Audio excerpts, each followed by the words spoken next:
Okay, I think we're live on YouTube. I'll just connect Instagram as well.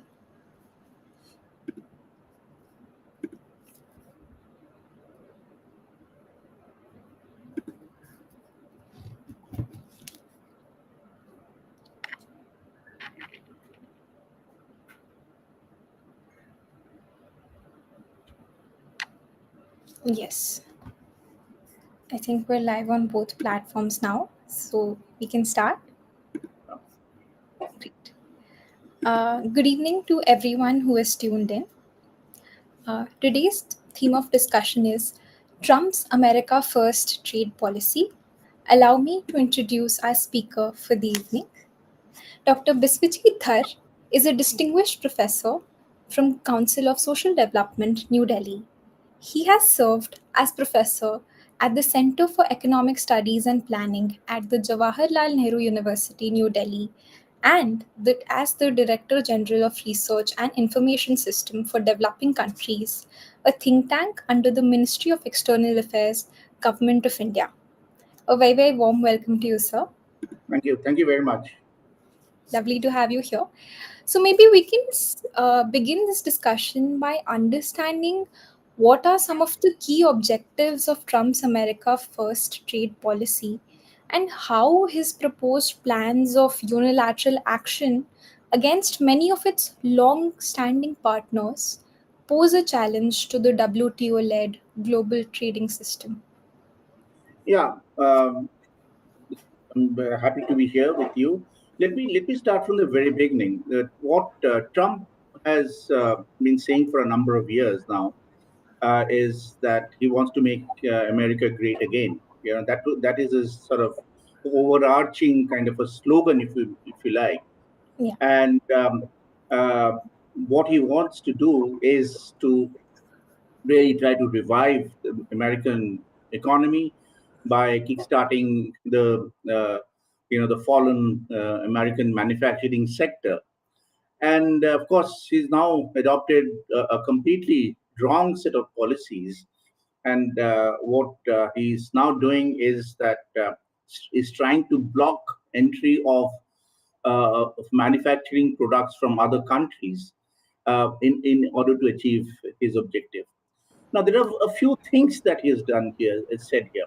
The first is that he doesn't like the huge trade deficits that the US has been running vis-a-vis most of his major uh, trading partners. Of Hmm. course, the largest trade deficits are with Mexico, Canada, uh, India. Of course, comes way down the list. I think it's in terms of the trade deficit, size of the trade deficit, India is number 11. But still, India has a sizable trade deficit vis-a-vis its largest trading partner. So what Trump is now trying to do is, two things. One, he's trying to use tariffs, and now he says that these partner countries have been using very high tariffs against U.S. Exports. Yeah. So, for instance, when they import from the U.S., they're putting high tariffs, blocking U.S.'s market access.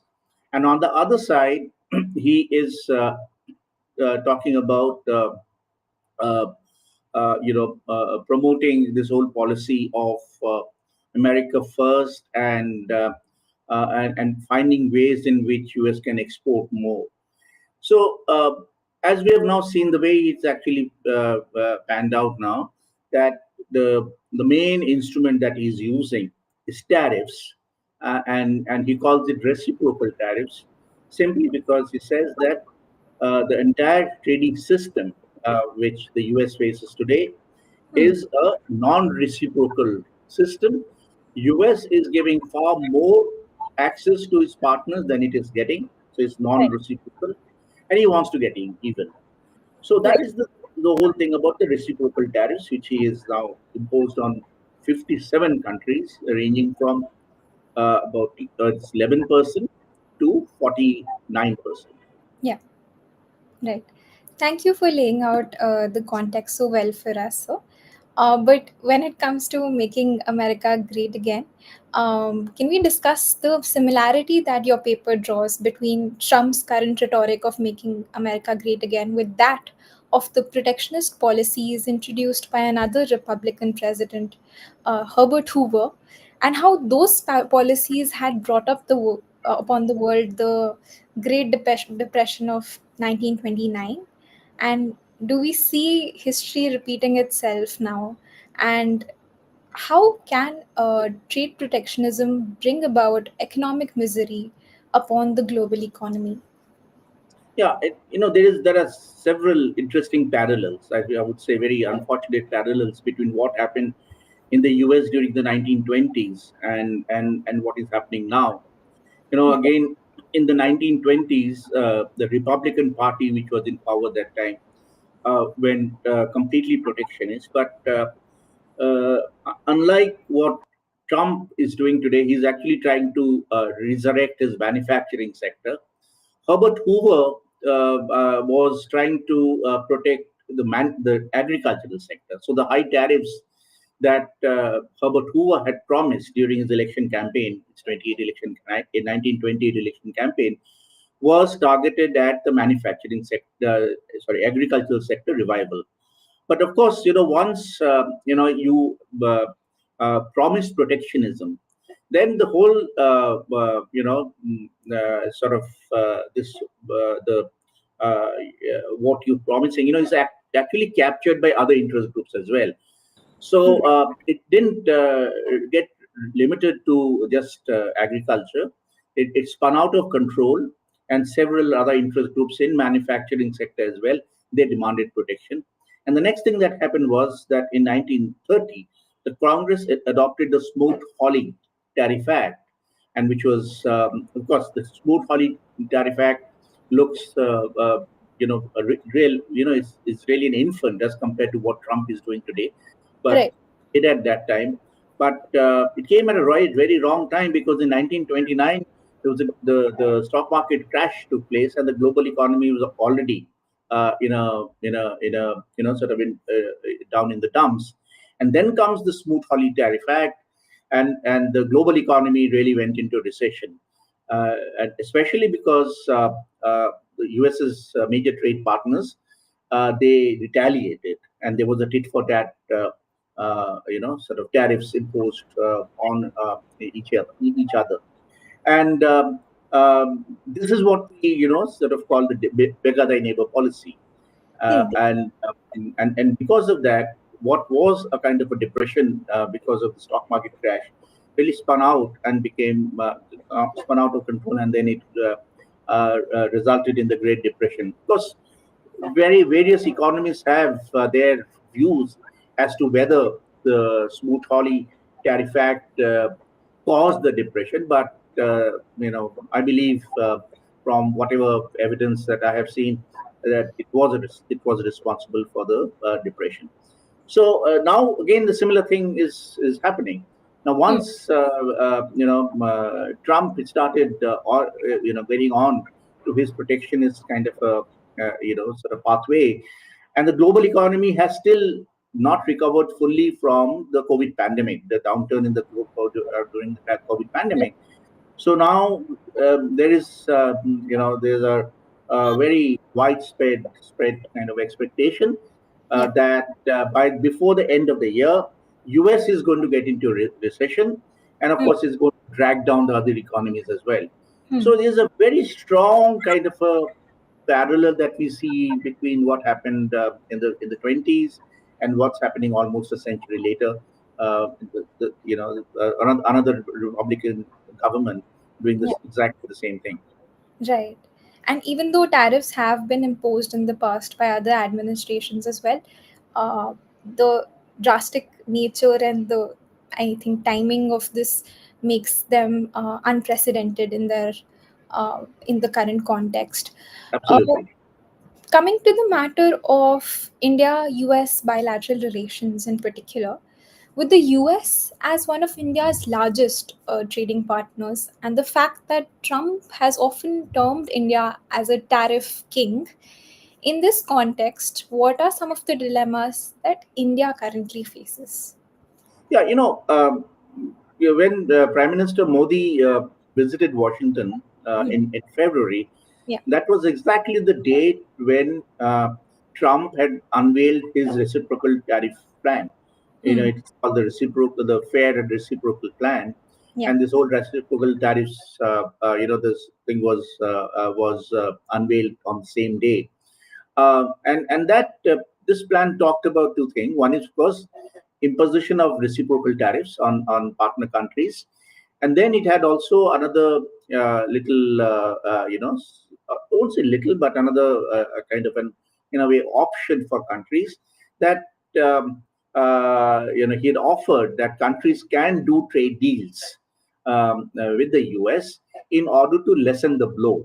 So it was very clear that the US's intention was that it was going to hold the stick, Hmm. and if partner countries sort of offer concessions, and we Yeah. don't know what kind of what extent to what is the extent of concessions that Trump is expecting, then he would say that, okay, I'm going to lessen the burden.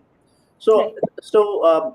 I think it was in that context, I think that Indian government decided that, okay, let us be the first mover, and let us try and do a deal with the US, Hmm. and try and preempt a worst case scenario if a higher tariff, higher reciprocal tariffs are introduced.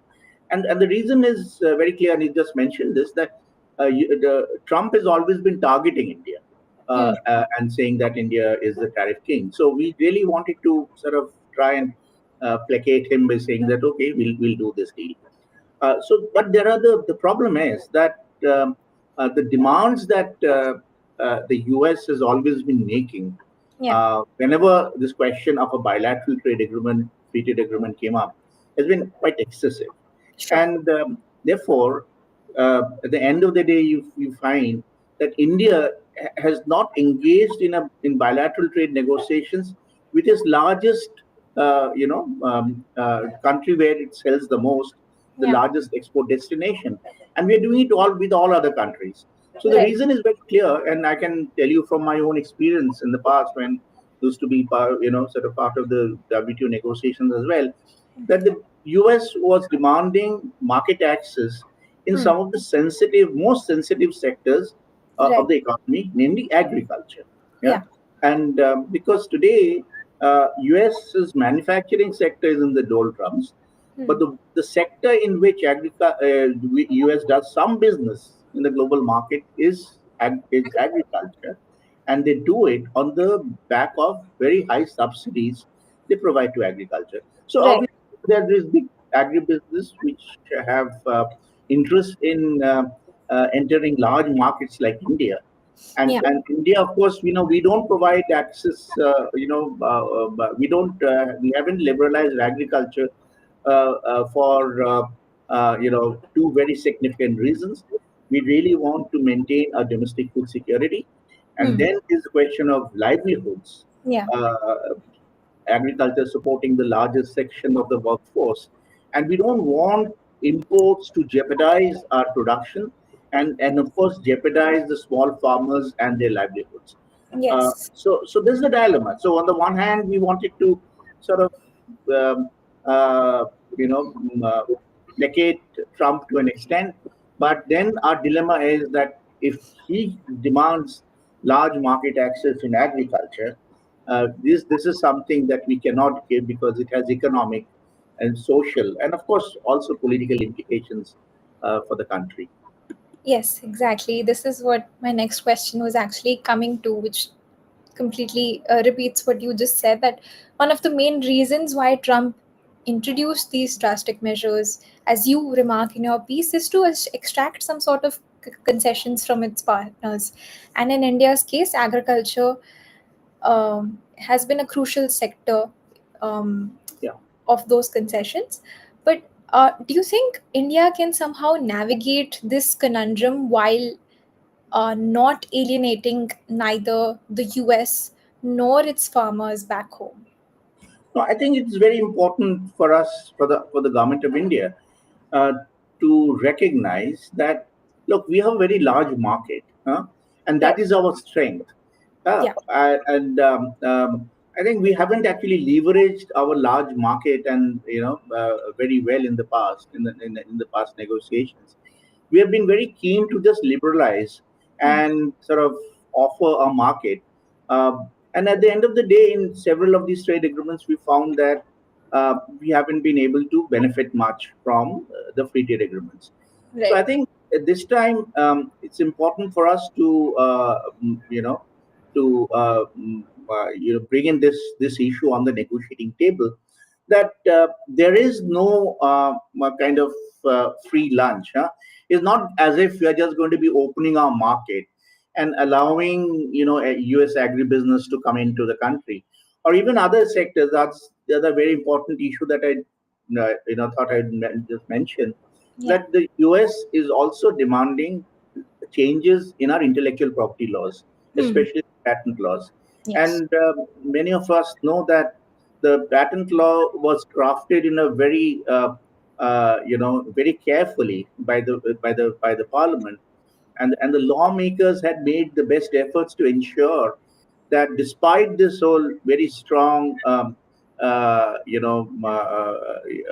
would say, a framework of intellectual property protection that favors the intellectual property owners, Right. um, we still have a regime where there are flexibilities for the generic pharmaceutical industries to sort of operate in the market and also progress. And this is the reason why we are able to get affordable medicines. The medicines in India are among the lowest in the world, Yeah. and so US is also targeting our pharmaceutical industry. So at stake are two major issues: our food security and health security. and Right. and as I said that I think the stakes for us are very high, and therefore Indian Absolutely. government needs to use the market. Hmm. Because this size of a market is not available anywhere in the world, of course, Hmm. except China, and we must take that into account. We Yes. should not be just giving away our market on a platter just because we want to satisfy the US. Of course, it's a strategic partner. It's the largest, sort of market for our products. But at the same time, we should ensure that our critical interests, our core interests, Right. are not compromised under any circumstances. Absolutely. Especially looking at the fact that India is a primarily agriculturally dependent economy still, and it's not a matter of luxury or privilege to make such decisions for us, but absolute necessity that those subsidies must continue, or that our public distribution system remains as robust as it Absolutely, is. absolutely. Um, In its detailed United States Trade Representative or USTR report, the US has also raised concerns about the non tariff barriers, which you briefly mentioned just now, that India imposes on the US, such as import bans, phytosanitary barriers, custom barriers, amongst others. The report also points towards other issues, such as India's data privacy regime, regulations of the patent laws, and its restrictive norms on the import of pharmaceuticals as well as medical devices. So, to what extent do you think these are valid concerns, and do you think India can resolve these without compromising its domestic priorities? A large number of these issues, almost every issue, can really be resolved if both India and US use the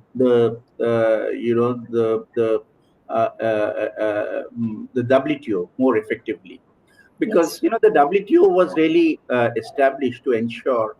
that countries do not get into a kind of a skirmish over all these differences they have on uh, on rules and trade rules and regulations. So the WTO was intended to prevent trade wars between countries and to ensure that there is a platform where countries can come to a negotiated solution. Now, let me give you one example. Now, there was a case of India imposing restriction on U.S. Exports, or we had put conditions on imports of poultry products from the U.S. For sanitary and phytosanitary reasons. And of course, U.S. at that time, the regime was believed the regime believed in the multilateral trading system, so they took the dispute to the WTO, and the whole issue was discussed threadbare. It went into the panel process, the dispute settlement process, and at the end of the day, the panel found that India was actually not right in imposing those restrictions. Okay. And of course, India is followed had to follow that the decision of the dispute settlement body, and take sort of remedial actions Mm-hmm. to prevent this. So I think all these issues Yeah. that have been mentioned in the USTR report Mm-hmm. really can be addressed if you have faith in the WTO. But unfortunately, Trump has knocked out the WTO from the scene. Yeah. So he did it. He started the process when in his first term by Yes.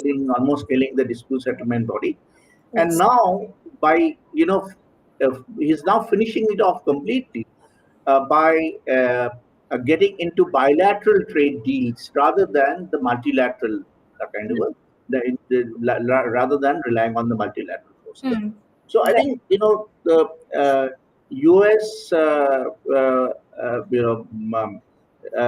know the problem is not with all these restrictions that U.S. is pointing out, because India can similarly point out a whole lot of restrictions that the U.S. puts, and India's food products or India's pharmaceuticals, they're all there.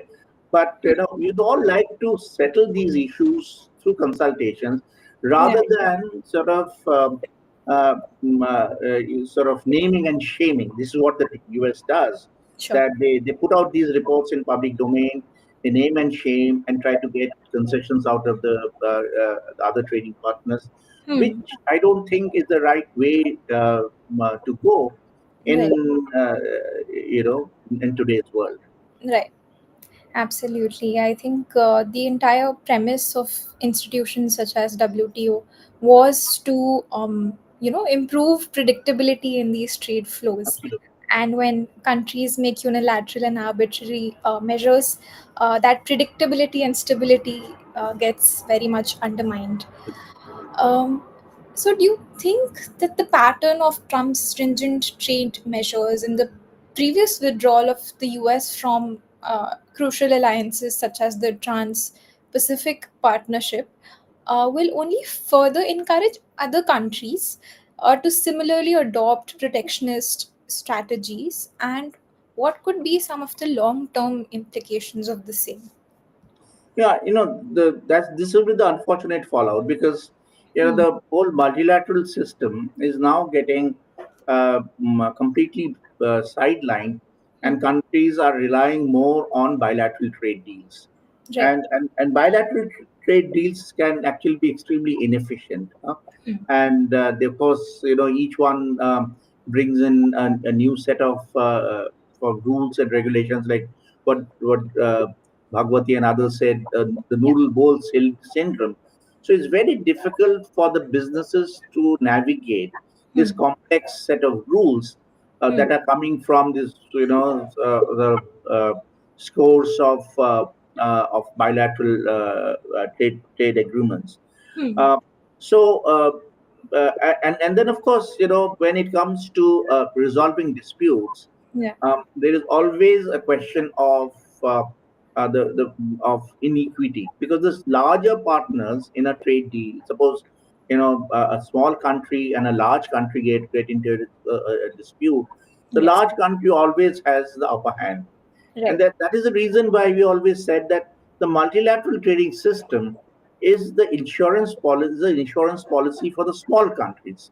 The Right. small countries can use the cover of rules, get together, sort of discuss themselves in the negotiations for framing rules, They can build coalitions and come and present their they speak in one voice. Right. But in a multilateral, the bilateral process, all that is missing. So Yeah. unfortunately, we are getting in a situation where the smaller countries, the developing countries, are going to be really worse off. Yeah? Right. And I do hope that at some point that there will be a pushback against all this. Hmm.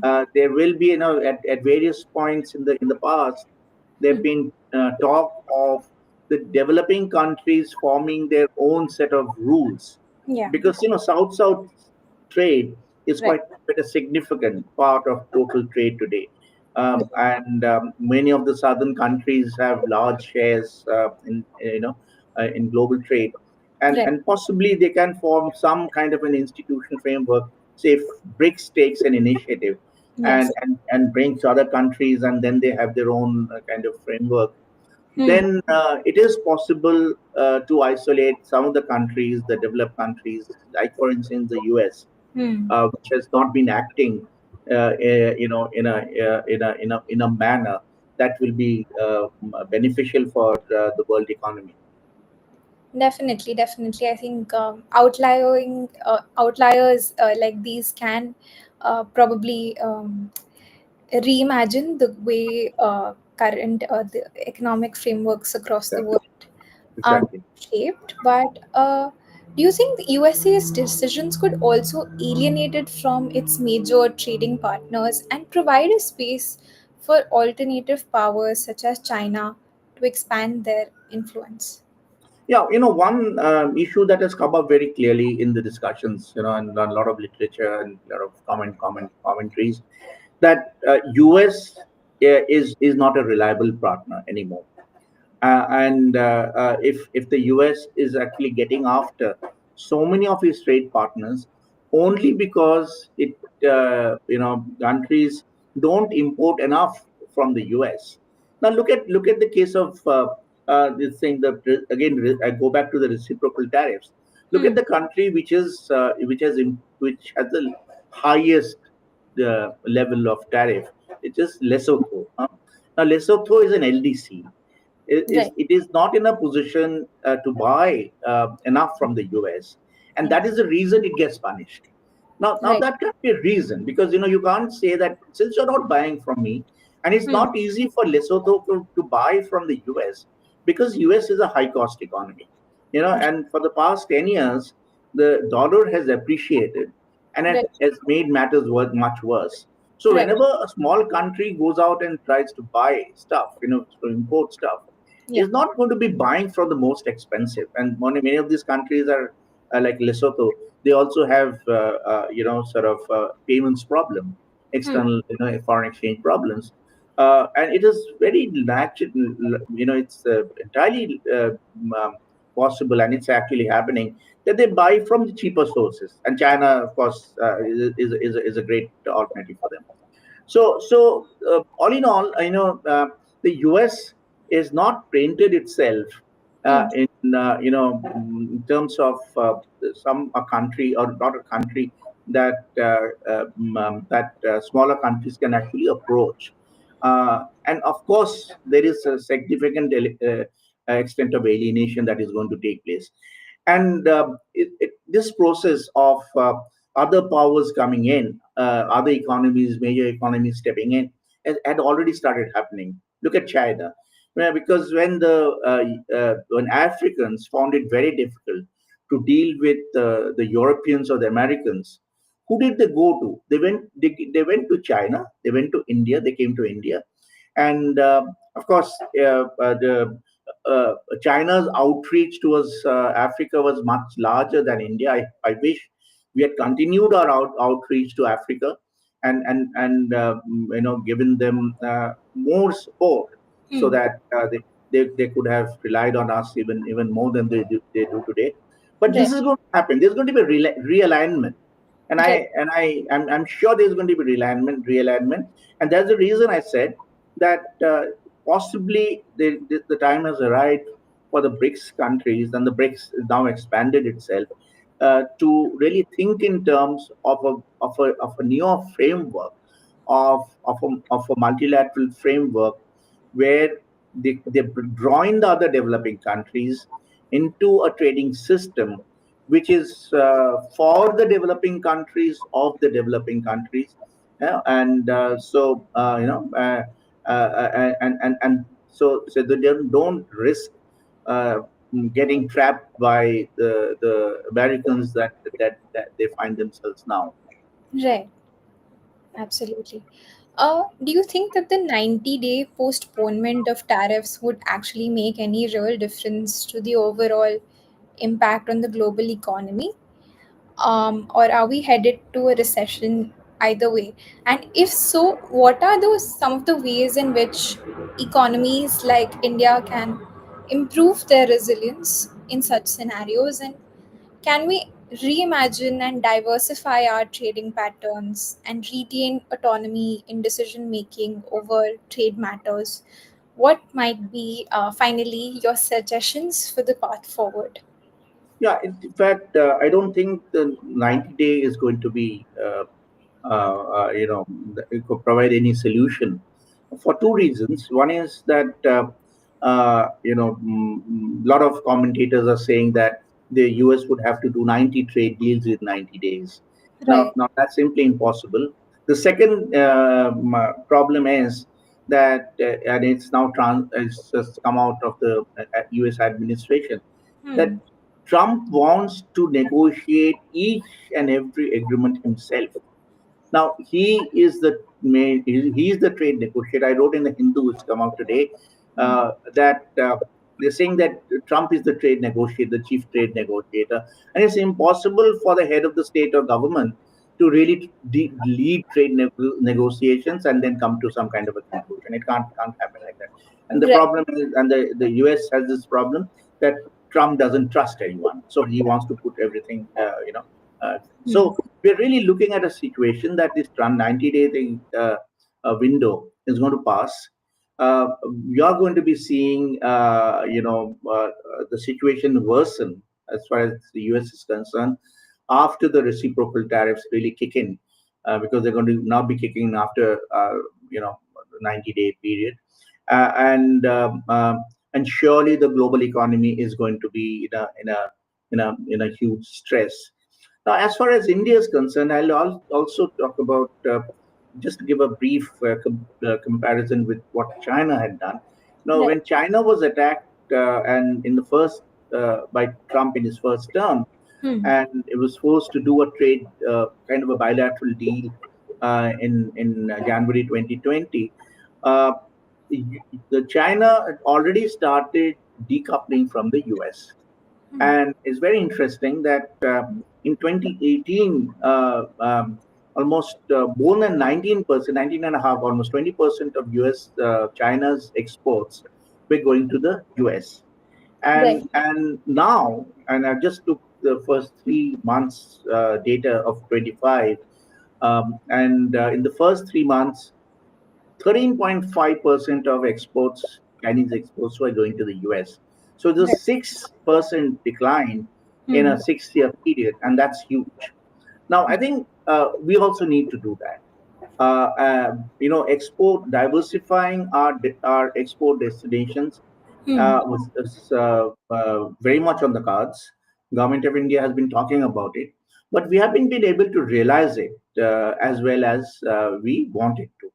And I think this is the time for us to focus on the developing country markets, Africa, Latin America, even in Asia. We need to be more proactive in terms of finding additional markets.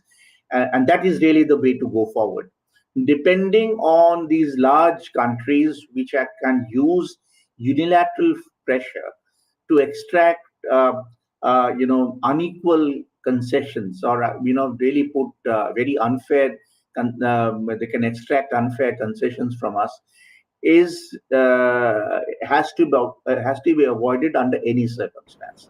And Absolutely. the way forward is really to build more bridges with the developing countries. Hmm. India has always been the leader of the developing countries. And of course, this government has also been talking about the global south. And I think now it's time for us to put the slogan into practice and Yeah. really to achieve what we need to in a stipulated time period. And I hope we can do that.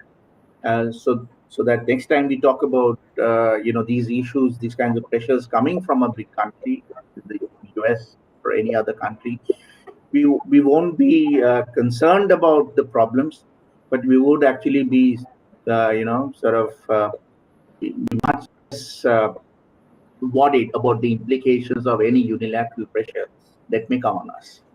Right, right, absolutely. I think with that, we can call it a wrap to this particular conversation. Thank you, sir. A lot of very invaluable insights were raised through this conversation.